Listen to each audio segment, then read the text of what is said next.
Selamat malam saudara. Setelah sepanjang hari ini banyak kegiatan yang Anda kerjakan, kini saatnya kita mendengarkan renungan malam mengantar Anda menuju ke peraduan malam. Topik malam ini adalah dinaikkan ke titik iman yang benar.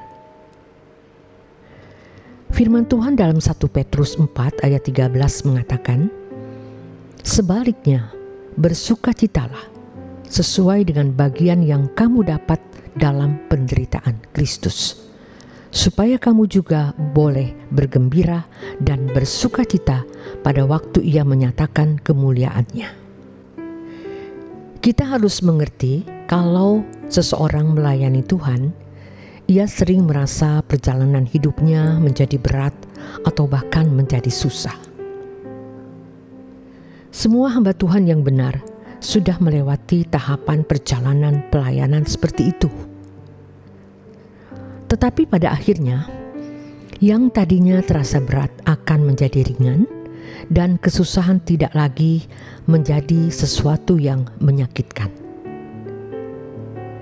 Kita harus belajar untuk tidak berhenti berjuang sampai akhirnya kita tidak bisa berhenti berjuang.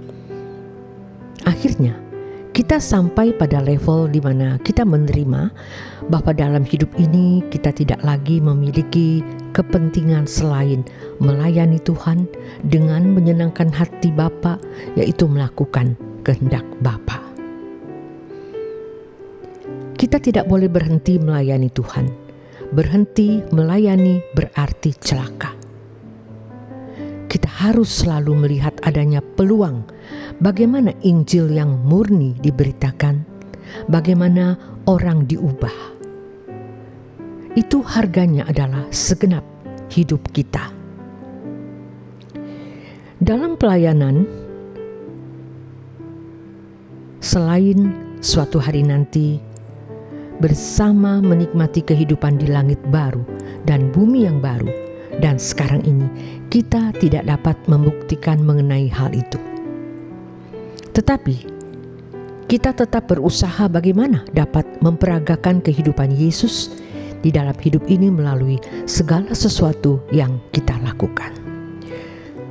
Tidak mudah dalam waktu singkat kita membuktikan kemurnian motivasi kita melayani Allah.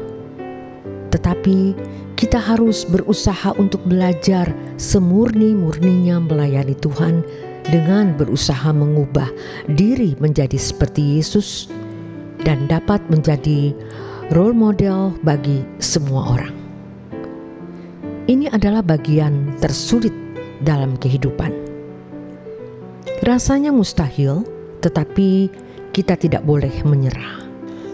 Menjadi kekuatan dan gairah hidup kita adalah kesadaran bahwa kita bisa mati di samping kayu salib Yesus, dan itu adalah sebuah kehormatan.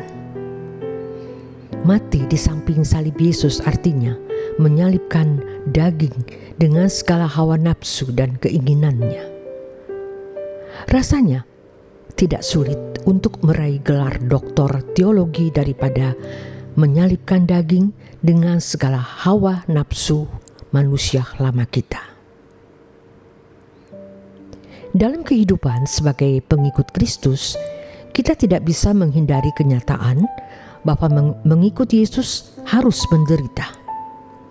Bahkan kadang-kadang kita bukan hanya harus menghadapi penderitaan, melainkan juga kebingungan. Hal ini sudah terjadi atau dialami oleh orang-orang Kristen abad mula-mula, yaitu ketika mereka menghadapi penganiayaan. Dalam keadaan teraniaya, seolah-olah Allah tidak sanggup menolong. Allah seakan-akan diam membisu. Pada waktu mereka dikejar-kejar dan ditangkap, mereka tidak lolos dari sergapan tentara Roma. Tidak ada yang membebaskan dari keadaan yang sangat mengerikan tersebut. Mereka pasti bingung, namun mereka tetap percaya dan setia kepada Tuhan Yesus.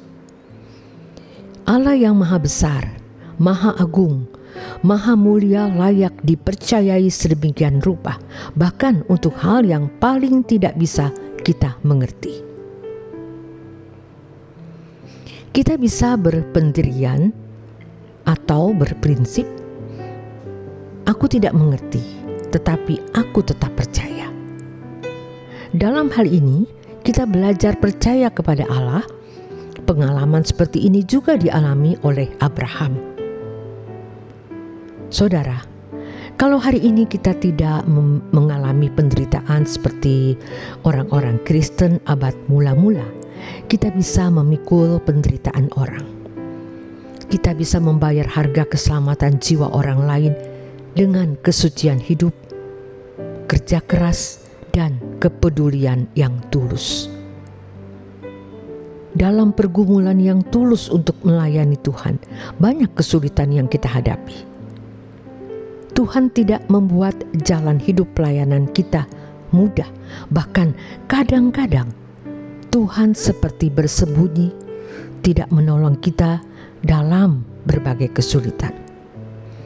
Seakan-akan Allah tidak peduli terhadap keadaan kita. Itulah bagian dari salib. Karena itu kita harus tetap tekun berjuang. Ini bersifat pribadi, sulit menjelaskan kepada orang lain. Kita akan mengalami sendiri perjalanan dengan Allah ini. Namun, melalui semua itu, kita hendak dinaikkan oleh Allah ke titik iman yang benar. Firman Tuhan dalam 1 Petrus 4 ayat 13 menyatakan, sebaliknya bersukacitalah sesuai dengan bagian yang kamu dapat dalam penderitaan Kristus, supaya kamu juga boleh bergembira dan bersukacita pada waktu Ia menyatakan kemuliaannya. Hanya ini yang kita nantikan, yaitu kedatangan Tuhan Yesus kedua kali. Kita mesti membayangkan bagaimana orang-orang Kristen pada gereja mula-mula zaman Petrus. Mereka dianggap konyol dan bodoh karena mempercayai seorang guru dari Nazaret yang mati disalib, yang menurut juru bicara orang Roma adalah pemberontak, dan yang menurut juru bicara orang Yahudi sebagai penghujat Allah. Mereka menerimanya dengan sukacita. Bagaimana dengan kita hari ini? Penderitaan apakah yang kita pikul supaya kita mengambil bagian dalam penderitaan Kristus? Dalam pergumulan yang tulus untuk melayani Tuhan, banyak kesulitan yang kita hadapi. Tuhan tidak membuat jalan hidup pelayanan kita mudah. Namun melalui semua itu, kita hendak dinaikkan oleh Allah ke titik iman yang benar. Selamat malam, selamat beristirahat. Tuhan Yesus memberkati.